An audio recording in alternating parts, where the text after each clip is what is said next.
The crystal hall of the lunar court shimmered with anticipation as 300 omegas from across the 5 territories gathered, each one perfumed, adorned, and desperate to become the chosen mate of Alpha King Cassian Nightshade.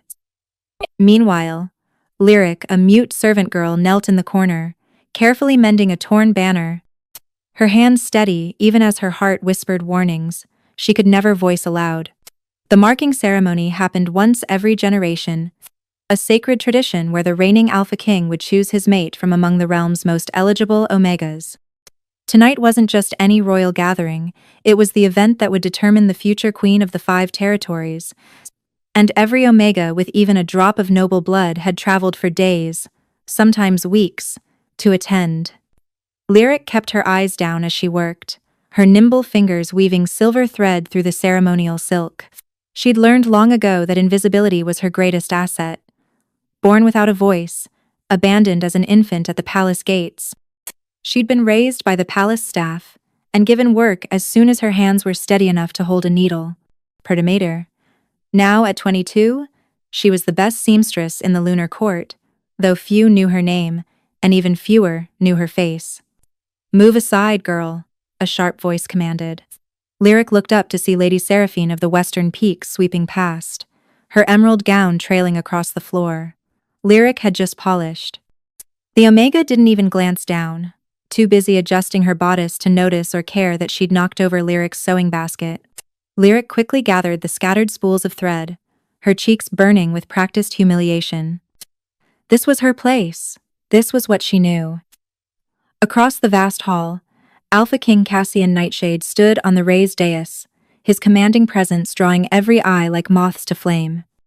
At 28, he was everything an Alpha King should be: tall, powerfully built, with dark hair that fell just past his collar, and eyes the color of storm clouds.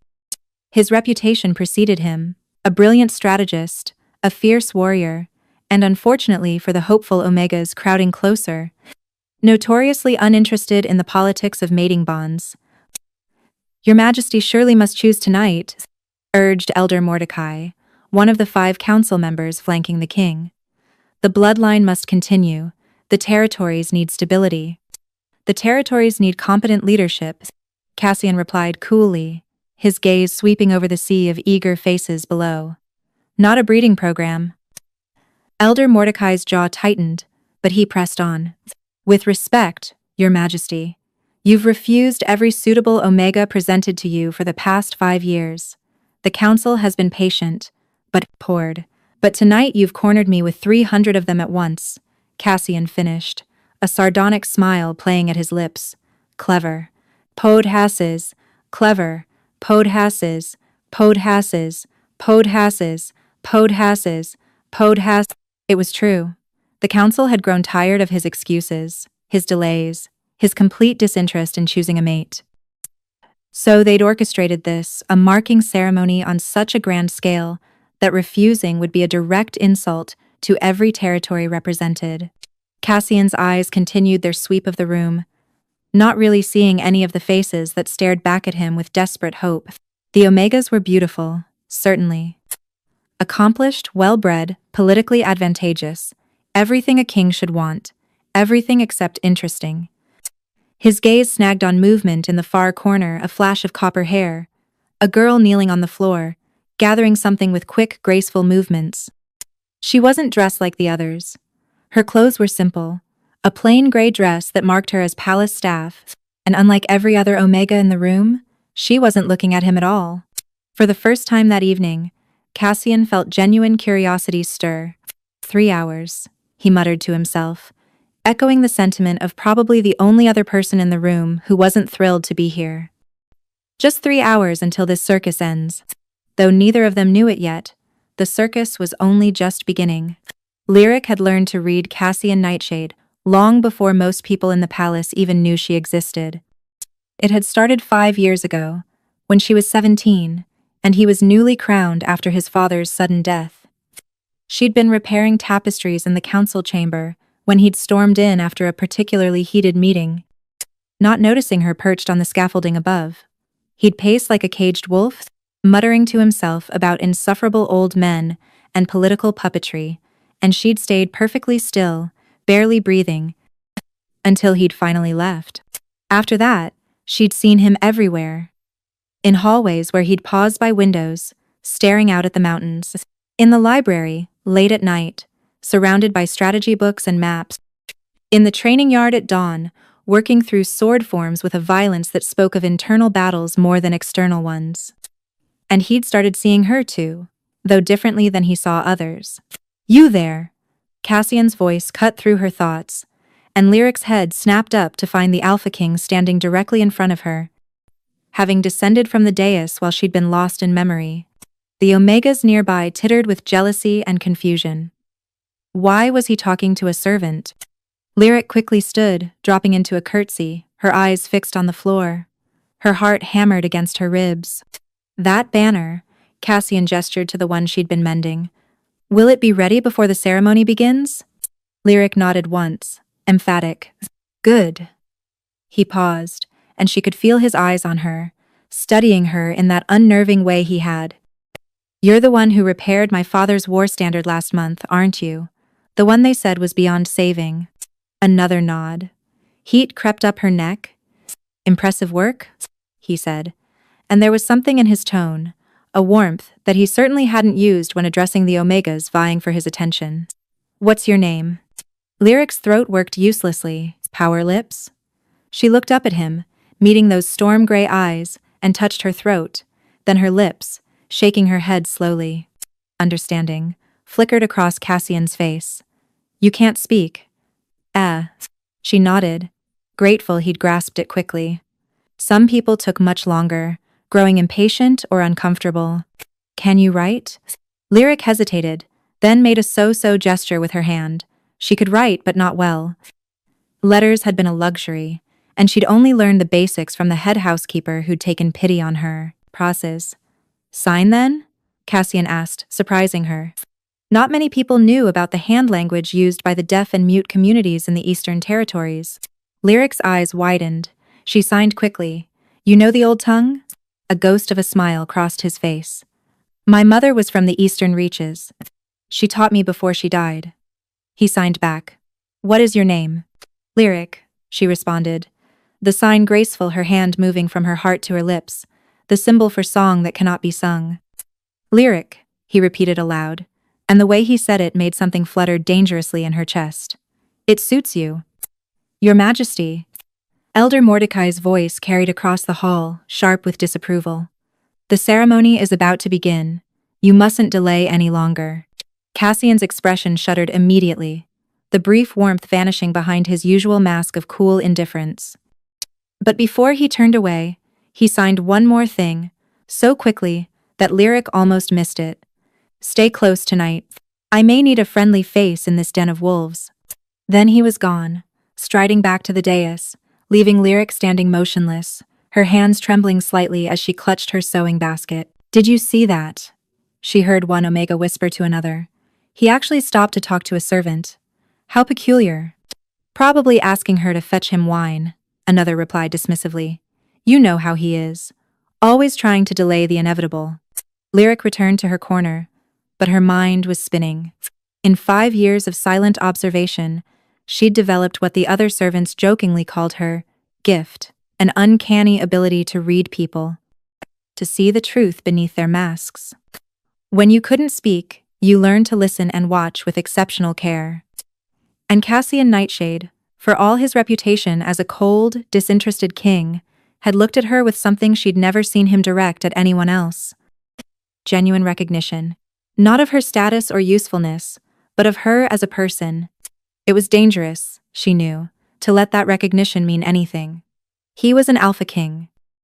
She was a mute servant with no family, no name, no prospects. The Omegas glittering around the hall were her betters in every measurable way.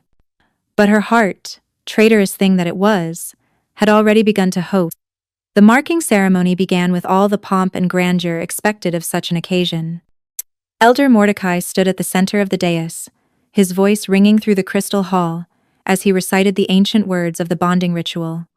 Lyric watched from her shadowed corner as Omega after Omega was presented to the king, each one curtsying deeply, each one offering their neck in the traditional gesture of submission. The mark of a true alpha. The bite that would create an unbreakable bond was the highest honor an Omega could receive, and every woman in that hall would have given anything for it. Cassian remained seated on his throne, his expression carefully neutral, as he acknowledged each presentation with a slight nod before moving on to the next. Lyric could see the tension in his shoulders, the way his jaw tightened incrementally with each passing Omega. He didn't want any of them. The realization should have brought her relief. Confirmation that her observations were correct, that he truly was as disinterested in these political matches as his reputation suggested. Instead, it made her chest ache with an emotion she had no right to feel. 2 hours passed. The presentations continued. Some Omegas tried to engage him in conversation, others relied on their appearance alone. A few were bold enough to touch his hand or arm, a breach of protocol that Elder Mordecai frowned at but didn't prevent. Nothing worked. Cassian remained unmoved, a statue of indifference. Then Lady Seraphine approached, carrying a crystal goblet filled with ceremonial wine. "Your Majesty," she said, her voice honey-sweet as she sank into an elegant curtsy. "Please, allow me to offer you refreshment. The presentations have been long, and you must be parched."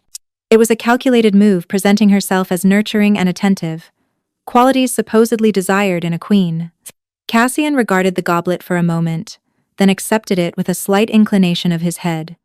"Thank you, Lady Seraphine," he said formally, raising the goblet to his lips. Lyric's eyes had been drifting toward the banner she still needed to hang, but something made her look back at that precise moment. Maybe it was instinct, or maybe it was the slight stiffness in Seraphine's smile, but Lyric's gaze sharpened. She saw Cassian drink deeply. She saw him lower the goblet. And then she saw his expression change, confusion flickering across his face, followed by something that looked almost like alarm. The goblet slipped from his fingers, shattering against the marble floor. "Your Majesty?" Elder Mordecai stepped forward, concern creasing his weathered face. Cassian tried to stand but swayed violently. His hand shot out to grip the arm of his throne, knuckles white with effort. "I don't," his words came out slurred. "Something's..." Then his eyes rolled back, and the Alpha King of the 5 territories collapsed. Chaos erupted instantly. Omegas screamed. Guards rushed forward. The council members shouted orders that contradicted each other in their panic. But Lyric was already moving. Her sewing basket fell forgotten as she sprinted across the hall, pushing through the crowd with surprising strength. She reached Cassian before anyone else, dropping to her knees beside him, and immediately checking his pulse with practiced fingers. The head housekeeper had taught her basic healing after she'd shown aptitude for powers. His heartbeat was strong but slow. Too slow. "Get back!" A guard grabbed her arm roughly. "Away from His Majesty!" Lyric wrenched free and pointed frantically at the shattered goblet, then at Seraphine, then made a drinking gesture followed by a collapsing motion. "She's hysterical," someone said. "Remove her." "No, wait." Another voice, this one belonging to Captain Rowan, the head of the King's Guard. "She's trying to tell us something."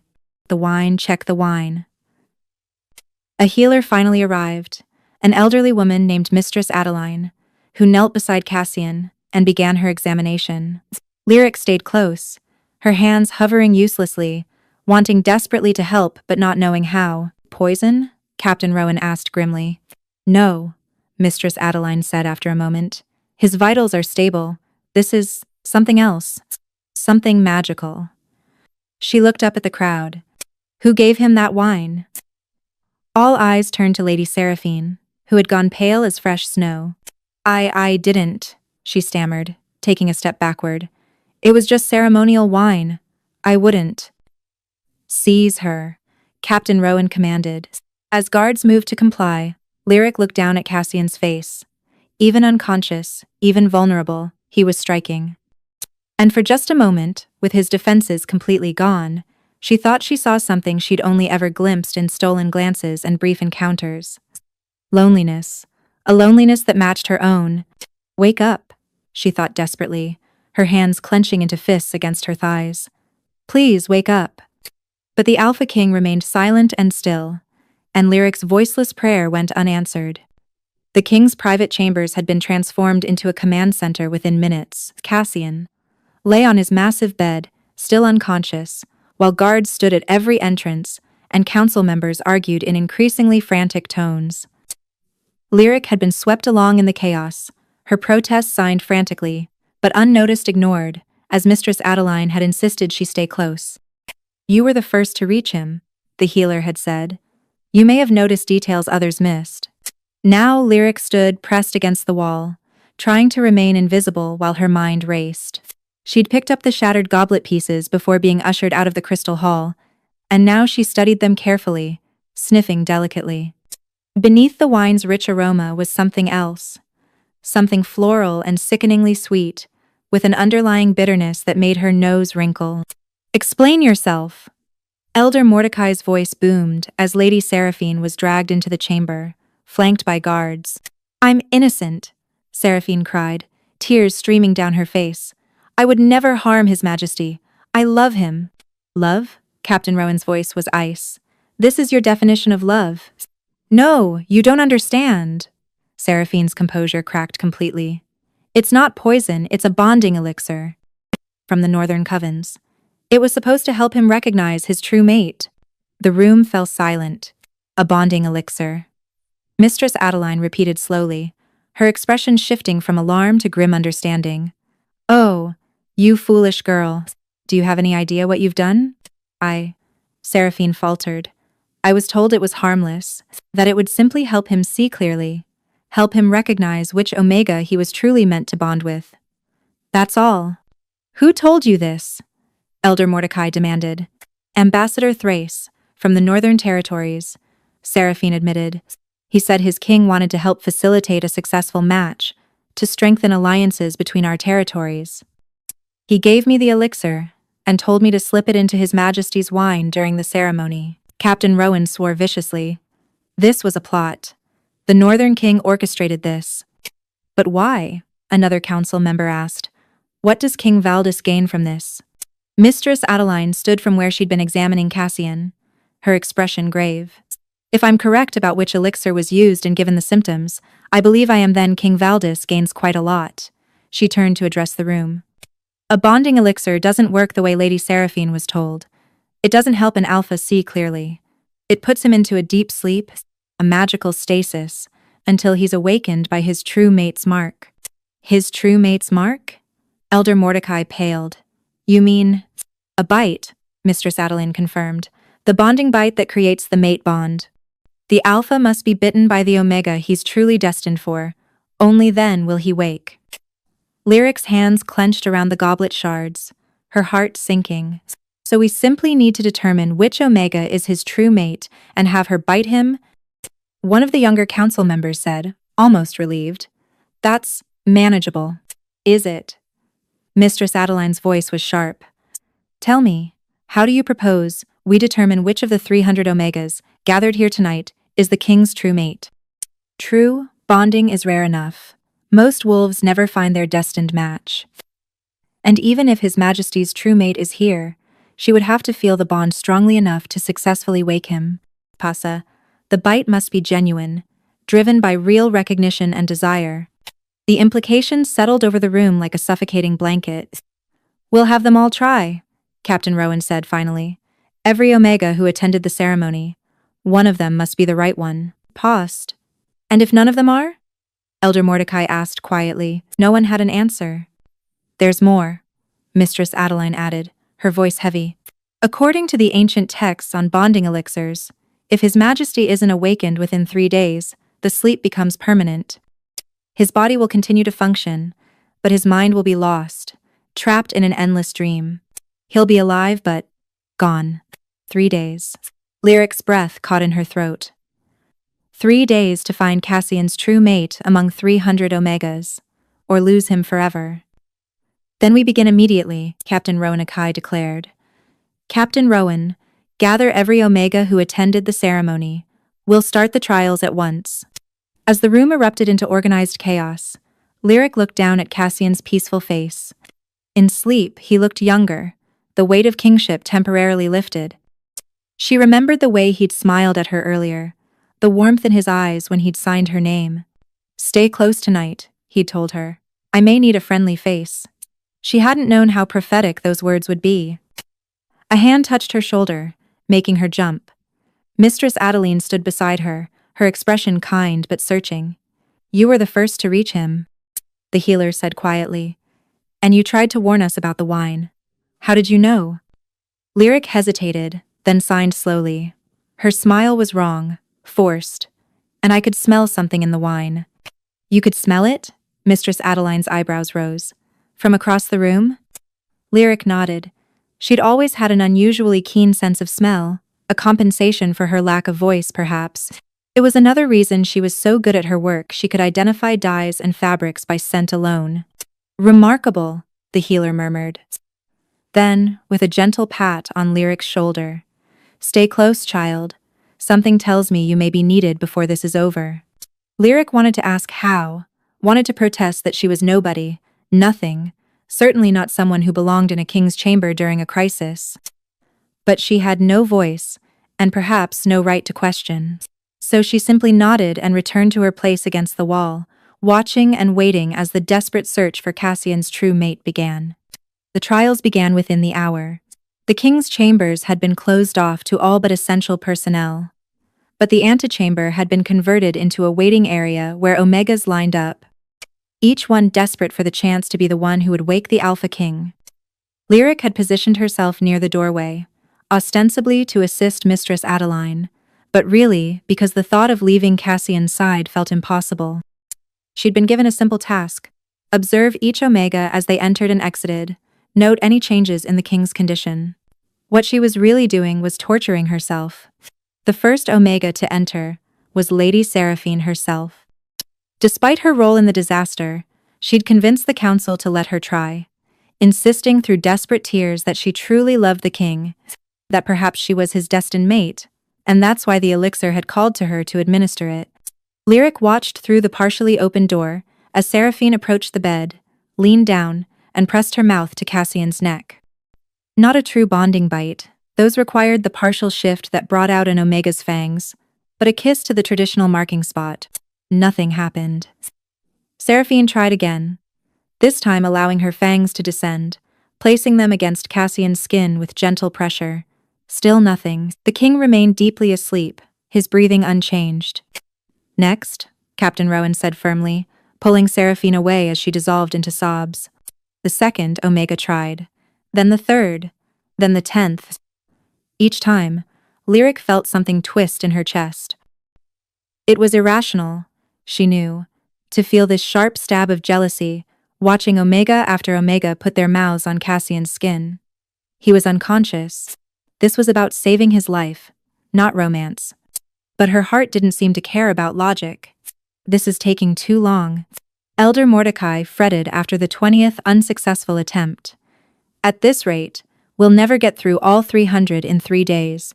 Then we'll work in shifts, Captain Rowan decided, through the night if necessary. And so they did. Lyric remained at her post as the hours crawled by, watching a parade of beautiful, accomplished Omegas try and fail to wake the king. Some were confident, others nervous. Some lingered over the attempt, others were perfunctory. None succeeded. Somewhere around the 50th attempt, Lyric noticed something. Many of the Omegas weren't actually trying to wake Cassian. They were performing for the watching council members, making a show of their devotion and worthiness. Their bites were theatrical rather than genuine, their expressions calculated. They didn't love him. They loved the idea of being queen. Your Majesty? One Omega cooed as she leaned over Cassian, loud enough for the council to hear. I've dreamed of this moment since I was a girl. Please wake for me. Lyric's hands clenched into fists. That Omega Lady Viridian from the southern marshes had been overheard earlier, laughing about how she'd redecorate the dreadfully dull royal chambers once she was queen. The bite was gentle, almost tentative. Cassian didn't stir. Next, as dawn broke over the palace, they'd made it through 100 Omegas, 100 failures. The council members looked exhausted. Captain Rowan was drinking his 4th pot of coffee, and Mistress Adeline had developed a permanent crease between her eyebrows. Lyric felt hollowed out, scraped raw by each successive attempt. She kept telling herself it was fear for Cassian, worry about what would happen if they didn't find his mate in time. But she knew, in the secret depths of her heart, that it was more than that. It was the growing, terrible certainty that when they finally found the right Omega, because surely they would, there were still 200 to try. Lyric would have to watch Cassian wake up, look into someone else's eyes, and claim them as his mate. She'd have to watch him love someone else. The thought made her want to curl into a ball and disappear, but she forced herself to remain upright, to keep observing, to keep hoping that somehow, impossibly, this would all work out. The girl needs rest, Mistress Adeline said suddenly, gesturing to Lyric. She's been standing for hours without food or water. Well, I'm fine. Lyric signed, but Mistress Adeline waved her off. That wasn't a suggestion, child. Go to the kitchens, eat something, rest for an hour. We'll continue here. Power. Reluctantly, Lyric obeyed. But as she walked through the palace corridors, she found her feet carrying her not to the kitchens, but to the small chapel in the eastern wing, a quiet place where she often went when the world became too overwhelming. She knelt on the cold stone floor and did something she hadn't done since she was a child. She prayed. Not with words, of course, but with her whole heart, with every fiber of her being. She sent a desperate plea out into the universe. Please let him wake up. I don't care if it's not me. I don't care if I have to watch him love someone else for the rest of my life. Just please let him wake up, problem in. And then, because she couldn't help herself, she added one more selfish, impossible wish. But if there's any chance, any possibility, that I could be the one. She didn't finish the thought. It was too dangerous, too foolish, too far beyond what someone like her was allowed to hope for. But the wish hung in the air nonetheless, silent and yearning, just like Lyric herself. When Lyric returned to the king's chambers an hour later, she found the atmosphere had shifted. The steady rhythm of Omega after Omega, attempting to wake Cassian, had been interrupted by a new arrival, a woman Lyric had never seen before. She was older than most of the Omegas in attendance, perhaps in her early 30s, with striking features and an air of quiet dignity. Her clothes marked her as someone of status, but not from any of the 5 territories. The cut of her dress and the style of her hair suggested the far eastern provinces, beyond even the eastern reaches. This is Omega Mirren, Elder Mordecai was explaining to Captain Rowan as Lyric slipped back into her corner. She served as a companion to His Majesty several years ago, before his coronation. Something cold settled in Lyric's stomach at the way Mordecai said companion. We thought she might have insight into His Majesty's true feelings. Another council member added, perhaps she knows something that could help us identify his destined mate. Mirren stood at the foot of Cassian's bed, her expression unreadable as she gazed down at him. He looks peaceful, she said softly. That's rare for him. Even in sleep, he was usually troubled. The casual intimacy of the statement, the knowledge of how Cassian slept, made Lyric's chest tighten painfully. How long were you two involved? Captain Rowan asked, not unkindly. 2 years, Mirren replied. Though involved is perhaps too strong a word. We were close. He sought comfort in my company, and I cared for him deeply. But when his father died and he became king, he ended things immediately. Why? Elder Mordecai leaned forward with interest. Mirren's smile was sad. Because he didn't love me. Not the way a mate should be loved.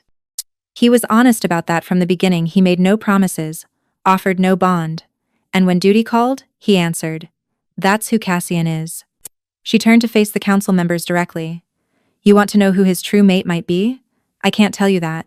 In 2 years, I never saw him look at anyone the way true mates look at each other. He was always, she paused, searching for words. Always searching for something he couldn't name. Someone he couldn't find. That's not helpful, Elder Mordecai said, frustrated. Isn't it? Mirren's gaze swept the room and landed, surprisingly, on Lyric. Perhaps you're looking in the wrong places. Perhaps his true mate isn't among the noble Omegas at all. Lyric froze as several pairs of eyes turned toward her. That's absurd, one of the council members scoffed. His Majesty would never bond with a mere servant. Why not? Mirren challenged. True bonds don't care about status or politics. They simply are. Nevertheless, Elder Mordecai said firmly, we must focus on the Omegas actually in attendance at the ceremony. Speaking of which, Omega Mirren, would you be willing to attempt to wake His Majesty yourself? Mirren looked surprised. I'm not his true mate. I already told you. Humor us, Captain Rowan said. At this point, we're trying everything. With a slight shrug, Mirren approached the bed. She sat carefully on the edge, reached out to brush a strand of dark hair from Cassian's forehead, a gesture so familiar and tender that Lyric had to look away. Forgive me, old friend, Mirren murmured, then leaned down and placed a gentle bite against his neck. Nothing happened. Mirren pulled back, unsurprised. As I said, not his true mate. She stood and turned to the council. But I'll stay, if you'll allow it. I'd like to make sure he wakes up. Despite everything, I still care about him. Of course, Elder Mordecai agreed, though he looked disappointed. As Mirren moved away from the bed, she paused beside Lyric's corner. Up close, she was even more striking, with warm brown eyes that seemed to see far too much. You're the one who first reached him when he collapsed, Mirren said quietly. It wasn't a question. Lyric nodded warily. And you've been here all night, watching over him. Again, not a question. Mirren tilted her head, studying Lyric with the same intensity Cassian sometimes did. Can you speak? Lyric shook her head, touching her throat. But you can hear perfectly well. Mirren smiled slightly. Then hear this. Don't give up hope. Sometimes the people we love surprise us. Before Lyric could process that statement, or the fact that this stranger had somehow intuited her feelings, Mirren had moved away to speak with Mistress Adeline. Trials continued. More Omegas cycled through, each one failing to wake the king. The council grew more desperate, the atmosphere more tense. Lyric tried to focus on her observations, on the task Mistress Adeline had given her, but Mirren's words kept echoing in her head. Don't give up hope. Hope was dangerous. Hope was painful. Hope was for people who had the right to dream of impossible things.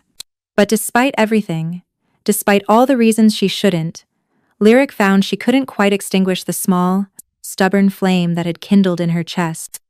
Around mid-afternoon of the second day, another commotion drew Lyric's attention to the doorway. A man she didn't recognize, expensively dressed, with the bearing of nobility, was arguing with Captain Rowan.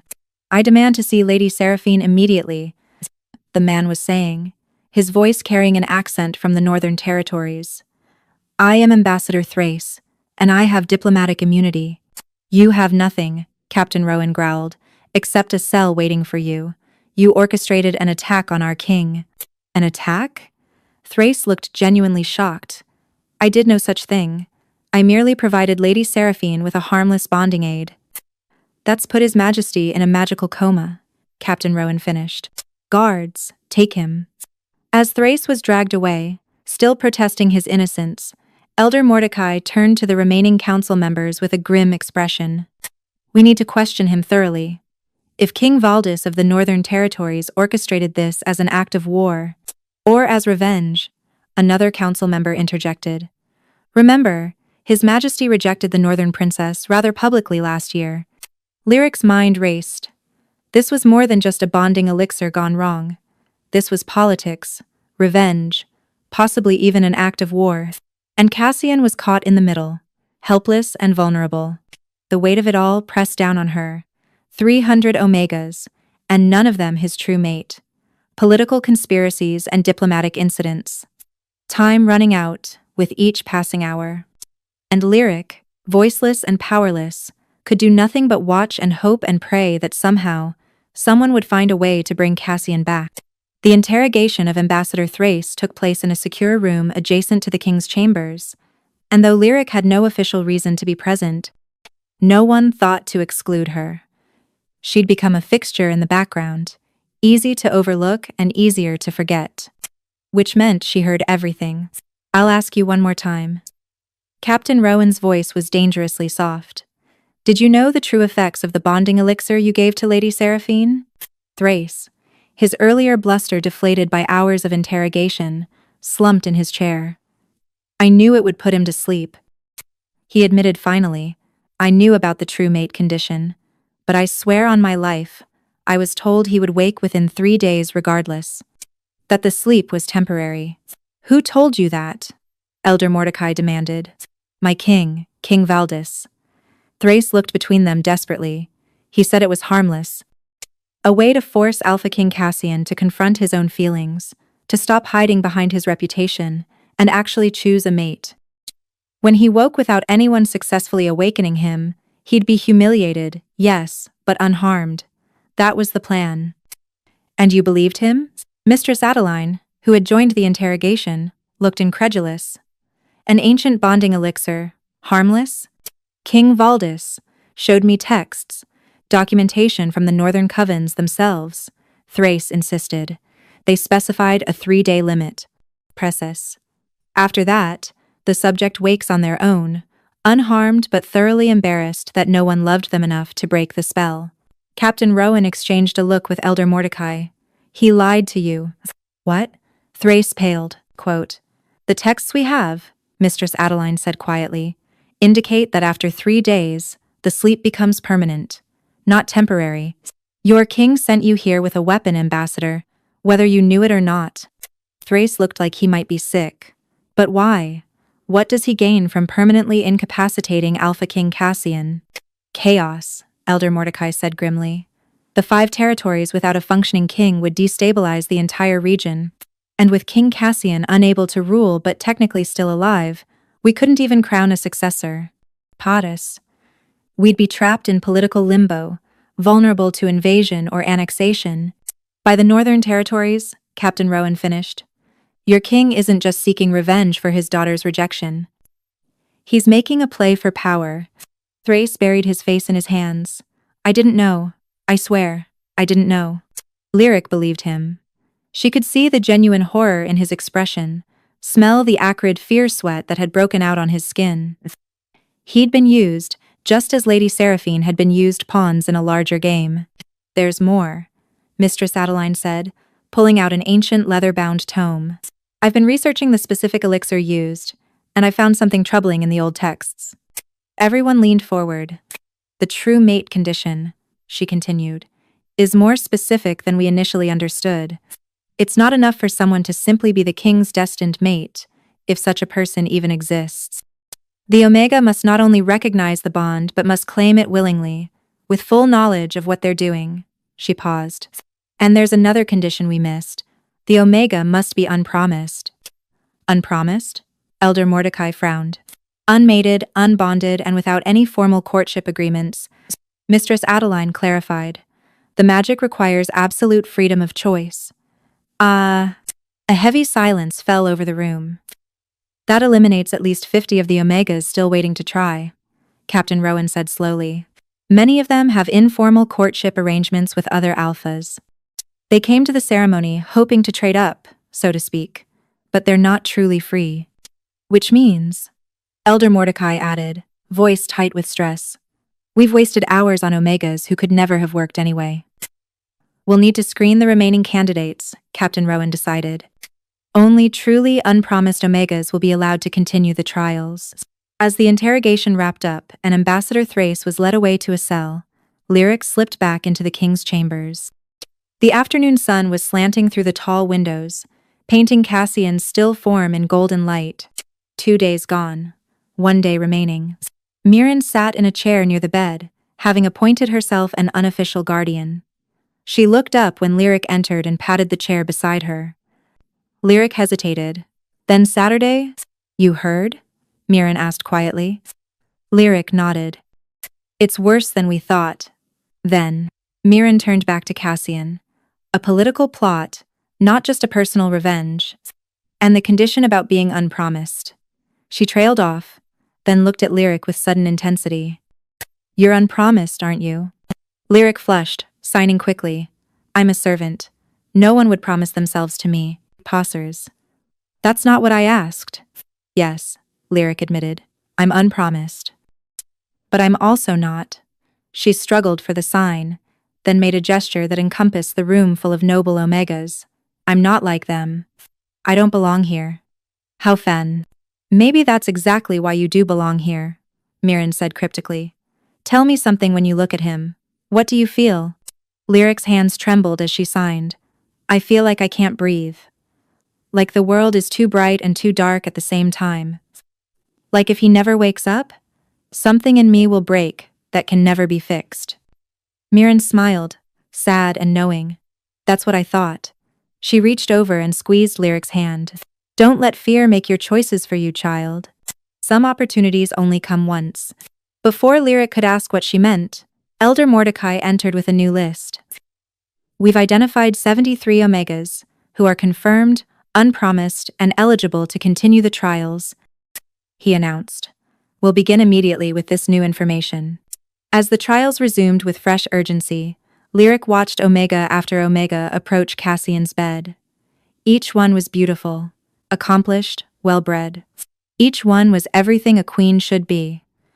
And each one failed. Power, the sun set, night fell. The trials continued by candlelight. 50 attempts. 60, 70. Nothing worked. With each failure, the desperate energy in the room grew thicker, more suffocating. Time was running out, and everyone could feel it. Around midnight, Elder Mordecai called a halt. That's all of them, he said, his voice heavy with defeat. Every eligible Omega has tried, none succeeded. Then his true mate wasn't at the ceremony? Captain Rowan said, though he looked ill at the thought. We'll need to send riders to every territory, bring in more candidates. We don't have time, Mistress Adeline interrupted. The third day ends at sunset tomorrow. Even if we sent riders now, they couldn't return with new candidates in time. The weight of those words settled over the room like a death shroud. So that's it, one of the council members said, his voice cracking. The king is lost? No one answered. Lyric looked at Cassian's peaceful face and felt something break inside her chest. This couldn't be how it ended. It couldn't be. Mirren caught her eye across the room and mouthed a single word. Try. But Lyric shook her head frantically. She wasn't an Omega who had attended the ceremony. She had no status, no right. The very idea was absurd. Impossible. Foolish beyond measure. And yet, as the council members began discussing funeral preparations and succession plans, as hope died in the faces around her, Lyric found herself standing, found herself walking toward the bed, found herself making a choice that would change everything. Every eye in the room fixed on Lyric as she approached Cassian's bed with trembling steps. What is she doing? One of the council members asked. Stop her. Another ordered. She has no right. Wait. Mirren's voice cut through the protests. Let her try. Let a servant try to wake the king? Elder Mordecai looked scandalized. This is absurd. She wasn't even at the ceremony. She was absolutely at the ceremony. Mistress, Adeline spoke up suddenly. I saw her there myself, working on the ceremonial banners. She's as eligible as anyone. She's a mute servant with no breeding, no family, no promises. Captain Rowan interrupted, his expression thoughtful as he studied Lyric. She's unpromised, Preciata. And she was the first to reach His Majesty when he collapsed, the first to try to warn us about the wine. That doesn't mean anything, Elder Mordecai protested, but his voice lacked conviction. Lyric reached the bedside and looked down at Cassian. Her hands were shaking so badly she had to clasp them together. This was madness. She was about to humiliate herself in front of the entire council, prove to everyone and to herself that she was exactly what they said. A nobody with delusions above her station. But if she didn't try, she would never know, and not knowing would haunt her for the rest of her life. She looked back at the assembled group and signed, May I? There was a long pause. Then, surprisingly, Elder Mordecai sighed. At this point, what harm could it do? If she fails like all the others, we're no worse off than we are now. And if she succeeds? Captain Rowan asked quietly. Then the gods have a sense of humor, Mordecai replied dryly, permission granted. Lyric turned back to Cassian. Up close, she could see the fine lines at the corners of his eyes, the slight stubble shadowing his jaw. She could smell his scent pine and smoke and something uniquely him that made her heart ache. I'm sorry, she thought, knowing he couldn't hear her. I'm sorry for presuming. I'm sorry for hoping. I'm sorry for being foolish enough to think that maybe, possibly, I could be. She couldn't finish the thought. Instead, she leaned down slowly, giving herself time to back out, time to come to her senses. Her lips hovered over his neck, over the traditional marking spot where every Omega before her had placed their bite. She could feel his pulse beneath his skin, steady and strong. Could feel the warmth of his body, could smell that intoxicating scent that made her dizzy. This was wrong. She shouldn't. But she was so tired of shouldn't, so tired of being silent, of being invisible, of letting fear make her choices. Just this once, she wanted to choose. Lyric let her Omega fangs descend small, sharp canines designed for the bonding bite.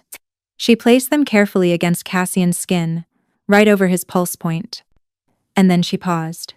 Because suddenly, impossibly, she could feel something. A pull, like an invisible thread connecting her chest to his. A warmth that started in her core and spread outward. A recognition so deep it felt like coming home. Oh, she thought, tears springing to her eyes. Oh no. He was her true mate. She knew it with absolute certainty, felt it in every cell of her body.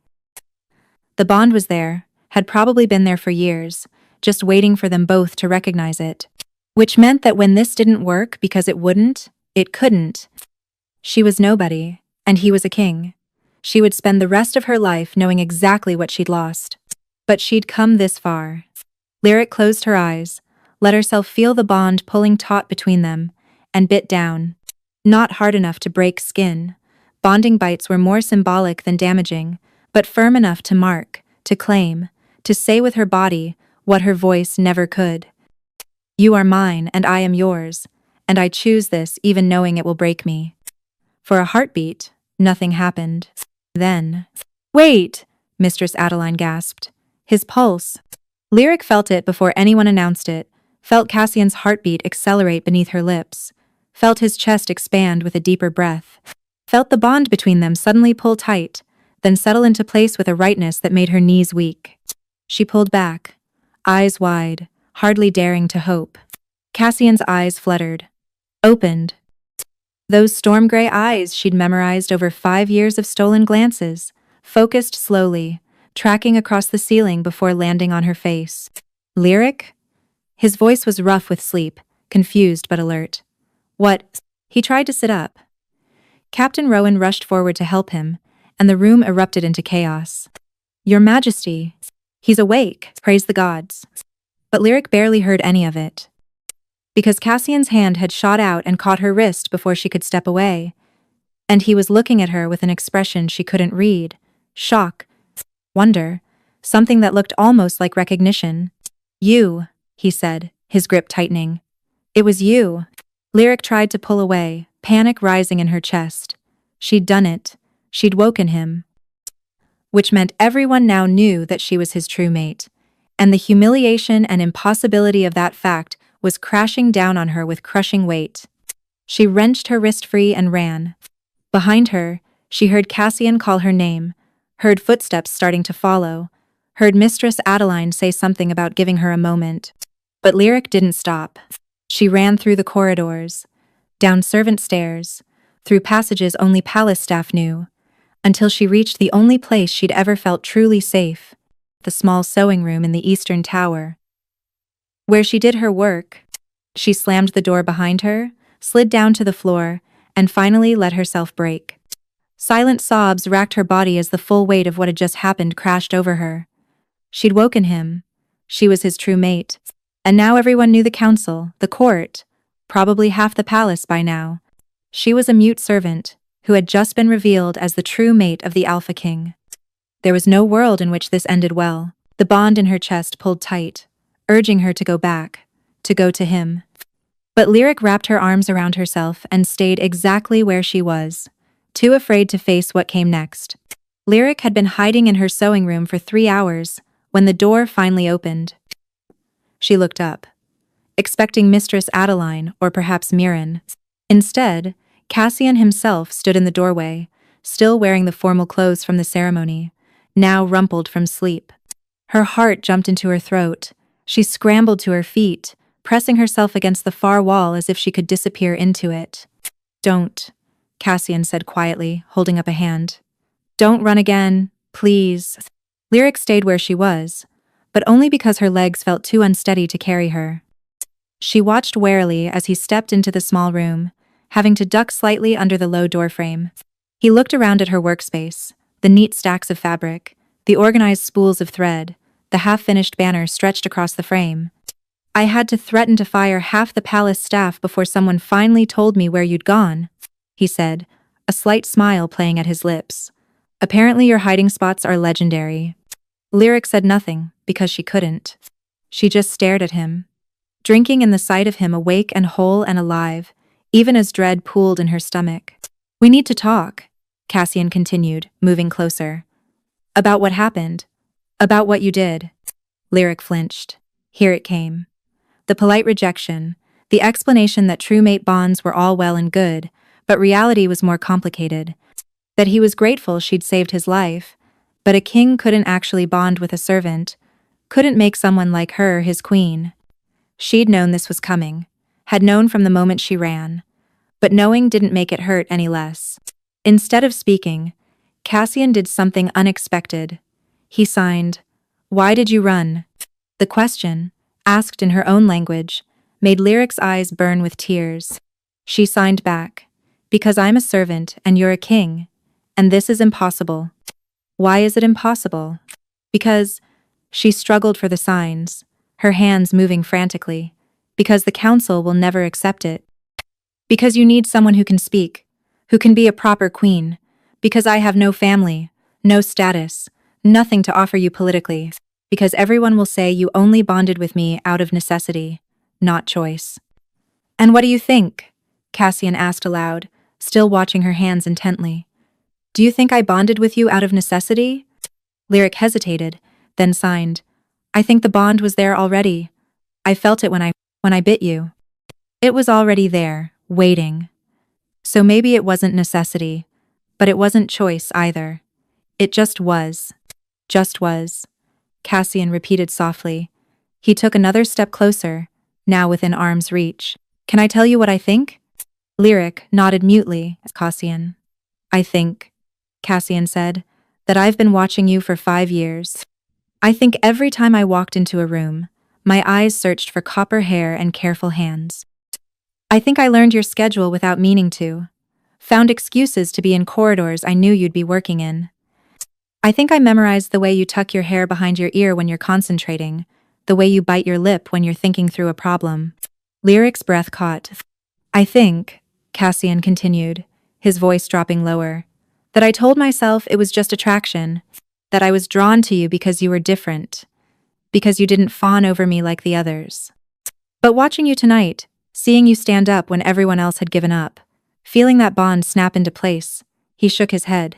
"It wasn't necessity, Lyric, and it wasn't just the bond deciding for us. I chose you long before tonight. The bond just made it official." "I see, Manez." Tears were streaming down Lyric's face now. She signed, "But the council can adjust," Cassian interrupted. "I'm the king. I don't need their permission to choose my mate.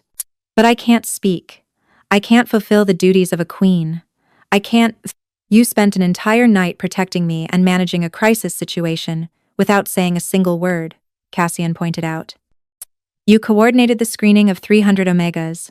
You noticed details everyone else missed. You solved problems and made decisions, and kept everything from falling apart. If that's not queen material, I don't know what is." Cassian gently caught her hands, stopping her frantic signing. "No more buts. I'm going to ask you a direct question, and I need an honest answer. Forget about the council, forget about duty and politics and what you think you should say. Just answer truthfully." He waited until she nodded, then signed, "Do you want this? Do you want me?" The question hung in the air between them, heavy with implications. Lyric looked into his storm-gray eyes and knew she could lie, could shake her head, could protect them both from the complications and difficulties that lay ahead. Could save him from having to fight his council, could save herself from the scrutiny and judgment of an entire kingdom. Should lie. But she was so tired of fear making her choices. She signed, Yes, I want this. I want you. Even though I'm terrified. Even though I don't know how to be what you need. Yes. The smile that broke across Cassian's face was like sunlight after a storm. That's all I needed to hear. He pulled her into his arms, and Lyric went willingly, pressing her face against his chest and letting herself be held. The bond in her chest settled, purring with contentment, feeling complete in a way she'd never experienced before. We'll figure it out, Cassian murmured against her hair. The council, the duties, all of it, together. And for a moment, wrapped in his arms, Lyric let herself believe it could be that simple. But of course, the path ahead wouldn't be easy. Over the following weeks, Lyric was thrown into an intensive crash course in royal protocols, diplomatic procedures, and kingdom management. Mistress Adeline became her primary advisor, while Mirren helped her develop a system of hand signals that could be understood even by those who didn't know formal sign language. She attended council meetings, sitting quietly and absorbing information. She studied trade agreements and territory disputes. She learned the delicate dance of court politics. The council had been skeptical at first, suggesting she remain as Cassian's consort rather than queen, giving her time to prove herself, Cassian. But Cassian had made his position clear. Lyric was his mate and would be his queen, with all the respect and authority that entailed. Still, Lyric herself had proposed a compromise 3 months to demonstrate she could handle the responsibilities, working with the diplomatic corps and hosting at least one major function on her own. The council had agreed, though some members clearly expected her to fail. The breakthrough came during a diplomatic dinner with ambassadors from 3 neighboring territories. Ambassador Thrace from the Northern Territories, freed from his cell after King Valdis had been forced to issue a formal apology and pay substantial reparations, approached her partway through the evening. "Miss Lyric," he said carefully, "I wanted to personally apologize again for my role in the incident at the ceremony. I was used as a pawn, but that doesn't absolve me of responsibility." Lyric pulled out a small card she'd prepared, one of dozens Mirren had helped her create for common diplomatic phrases. This one read, "Your apology is accepted. We all make mistakes when we trust the wrong people." Thrace looked relieved. "You're very gracious. His Majesty is fortunate to have you." Another card. "I'm the fortunate one." The evening progressed smoothly until a moment of crisis. One of the ambassadors made a subtle but significant faux pas, insulting another territory's trade practices in a way that could have sparked a diplomatic incident. The table fell silent, tension crackling. Lyric caught Cassian's eye across the table, saw him preparing to intervene, but something made her move first. She stood, drawing everyone's attention. Then she did something unexpected. She laughed. Not out loud, of course, but the gesture was unmistakable. Hand over her mouth, shoulders shaking, eyes crinkled with mirth. The offending ambassador looked confused. I'm not sure I understand. Power." Lyric pulled out her slate and wrote quickly, then showed it around the table. "Ambassador Garrett, I believe you've confused the southern trade routes with the eastern merchant guilds. An easy mistake, I made it myself just yesterday." Perset. The similarities in their naming conventions are quite amusing. She'd given him an out. Let him save face by attributing his insult to simple confusion rather than deliberate offense. Garrett caught on immediately. "Ah, yes, of course. My apologies. I'm still learning the distinctions. Thank you for the correction, Miss Lyric." The tension dissolved. The dinner continued, and Lyric saw several council members exchange surprised looks. Later, as they prepared for bed, Cassian pulled her close. "That was brilliant," he said. "The way you diffused that situation, even Elder Mordecai was impressed. And he's never impressed." Lyric signed. "I just did what felt right. Sometimes silence gives you time to think before acting." "Which is exactly why you're going to be an amazing queen," Cassian said. "You see things others miss. You think before you speak or sign or write. You find creative solutions. And I'm still scared," Lyric admitted. "There's so much I don't know." "Then we'll learn it together," Cassian promised. "That's what partnerships are for." Lyric looked up at him, at this man who had chosen her over every political advantage, who had fought for her when it would have been easier to let her go, who believed in her, even when she struggled to believe in herself. And she signed, "I love you." It was the first time she'd said it, signed it, and Cassian's expression transformed into something so tender it made her chest ache. "I love you too," he said, signing it back to her. "My mate, my queen, my lyric potty." He kissed her then, deep and claiming, and the bond in her chest sang with perfect harmony. 3 months later, Lyric stood in the same grand hall where Cassian had announced her as his mate, but this time she wore a crown. The coronation had been magnificent, a blend of tradition and innovation that reflected exactly who they were as a couple. Cassian had modified several ceremonial elements to accommodate her silence, and Lyric had worked with scholars to develop new protocols that could serve as precedent for future non-verbal monarchs. The kingdom had watched with breathless attention as their unconventional queen took her vows not spoken, but signed in the old tongue, with Cassian repeating them aloud for the court. It had been beautiful, meaningful, and entirely theirs.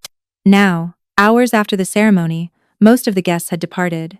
Lyric and Cassian stood on a private balcony overlooking the lunar gardens, enjoying a moment of peace. "So," Cassian said, pulling her back against his chest and wrapping his arms around her waist, "how does it feel to officially be Queen Lyric?" She signed, "Terrifying, exhilarating, like I might wake up any moment and discover it was all a dream." "Cassian, if it's a dream, we're both having it," Cassian murmured against her hair, "and I have no intention of waking up." Lyric turned in his arms to face him. Even after 3 months, even after countless hours spent together, the sight of him still made her breath catch. She'd never get used to this, to being loved, to being chosen, to being seen. "The council accepted me," she signed, still marveling at it. Elder Mordecai actually smiled during the ceremony. "That wasn't a smile," Cassian corrected with a grin. "That was his 'I suppose I was wrong but I'll never admit it out loud' expression. But yes, you won them over. Every last one of them." End quote. The 3 months had been grueling but transformative. Lyric had worked harder than she'd ever worked in her life, learning to navigate the complex world of royal governance. She'd made mistakes, plenty of them, but she'd also achieved victories. She'd successfully negotiated a trade dispute between two territories by facilitating written communication that forced both parties to think carefully about their words, rather than react emotionally. She'd organized a charity initiative for disabled children throughout the kingdom, creating a scholarship program for those who needed alternative forms of education. And perhaps most importantly, she'd learned to stop apologizing for her silence. Instead of seeing it as a weakness, she'd found ways to make it a strength. "I couldn't have done it without help," Lyric signed. "Mistress Adeline Mirren, you did it because you're brilliant and capable and stubborn enough to refuse to fail," Cassian countered. "We just provided support." A comfortable silence fell between them, broken only by the night sounds of the garden below, crickets singing, a fountain splashing, the whisper of wind through leaves. "Can I tell you a secret?" Lyric signed eventually. "Always. That night at the ceremony, when I ran to you after you collapsed, I knew then, before the elixir, before the trials, before everything. I knew you were mine, and I was yours. I just didn't believe I was allowed to keep you." Cassian's arms tightened around her. "And now? Now I know that some things are worth fighting for," Lyric signed. "That being scared doesn't mean being wrong. That silence can be its own form of strength, and that sometimes the most impossible dreams are the ones worth chasing." "You've become quite philosophical, Your Majesty," Cassian teased gently. Lyric smiled and signed. "I learned from the best." "Liar," Cassian said affectionately. "You've always been the wise one. I'm just the fool who was smart enough to recognize it." He kissed her then, slow and deep, and Lyric melted into him, into this moment, into this life she'd never imagined she could have. When they finally pulled apart, Cassian rested his forehead against hers. "I have something for you," he said. "A coronation gift." He pulled a small scroll from his jacket and handed it to her. Lyric unrolled it carefully, then gasped. It was a royal decree, signed and sealed, establishing the first school for alternative communication in the 5 territories, a place where children who were deaf, mute, or otherwise unable to speak could receive quality education and learn the skills they'd need to thrive. The school would be called Lyric's Haven. Tears spilled down her cheeks as she looked up at him. "You changed my life," Cassian said simply. "You showed me and this entire kingdom that there are different ways to lead, different ways to communicate, different ways to be strong. I thought it was time we made sure every child who needs it has the same opportunities you fought so hard to create for yourself." Lyric couldn't sign, couldn't write, couldn't find any way to express the overwhelming love and gratitude flooding through her. So she just kissed him again, pouring everything she felt into it, hoping he could understand. From the way he held her fierce and tender, and absolutely certain she thought he did. 1 year later, Queen Lyric walked through the halls of the palace with a confidence she'd never imagined possessing. She'd just finished a successful diplomatic negotiation with the Northern Territories. King Valdis had been surprisingly easy to work with after the incident with the elixir, apparently nearly causing an international catastrophe, had humbled him considerably, and she was looking forward to a quiet evening with Cassian. As she passed through the servant corridors, she still preferred them to the main halls. Much to her guard's frustration, she spotted a young maid cowering against the wall, while a noble berated her for some minor infraction. Lyric stopped walking. The noble, sensing a presence, turned and paled when he saw who stood behind him. "Your Majesty, I was just—" Lyric held up a hand, stopping him. She'd developed a whole repertoire of gestures that were universally understood in the palace now. This one clearly meant, "Be silent." She turned to the young maid, who looked terrified, and signed, "Are you hurt?" The maid shook her head quickly. "Did you make a mistake?" A hesitant nod. "Will you fix it?" Another nod, more confident this time. Lyric smiled and touched the girl's shoulder gently, then handed her one of the cards she always carried. This one read, "Mistakes are how we learn. Don't let anyone make you feel small for being human." The maid's eyes filled with tears. She clutched the card and curtsied deeply. "Thank you, Your Majesty." Lyric turned back to the noble, her expression hardening. She didn't need words to convey her disapproval. The man actually took a step backward. She signed slowly, knowing he wouldn't understand but wanting to make her point anyway. "If I hear of you treating palace staff with anything less than respect, you'll answer to me personally. And I promise, you won't enjoy that conversation." Then she nodded to him a clear dismissal and continued on her way. As she turned the corner, she nearly collided with Cassian, who was grinning broadly. "I saw that," he said, very queenly. Lyric signed. "Was I too harsh?" "You were perfect," Cassian assured her. "Firm but fair, protective of those under your care. Exactly what a good queen should be." He offered his arm, and they walked together toward their private chambers. "Do you ever regret it?" Lyric signed as they walked. "Choosing me over someone who could have made everything easier?" Cassian stopped walking and turned to face her fully. "Never," he said firmly. "Not for a single moment. You are the best decision I've ever made, the best thing that's ever happened to me, and the best queen this kingdom could have asked for." He paused, then added with a grin. "Plus, you're excellent at getting me out of boring diplomatic dinners by claiming we need to discuss urgent kingdom business in private." Lyric laughed silently and swatted his arm. "I love you," she signed. "I love you too," Cassian replied, signing it back to her, a habit he'd developed, speaking and signing simultaneously, so she always had his words in both languages. "My mate, my queen, my Lyric." As they entered their chambers together, Lyric thought about the girl she'd been a year ago, silent, invisible, convinced she had nothing to offer. She thought about all the fears she'd overcome, all the impossible things she'd achieved, all the ways she'd grown. But most of all, she thought about the moment she'd chosen to stop making herself smaller. The moment she'd chosen to fight for what she wanted. The moment she'd chosen to believe she was worth it. Every Omega had dreamed of being chosen by the Alpha King. But Lyric had done something better. She'd chosen herself. And that had made all the difference.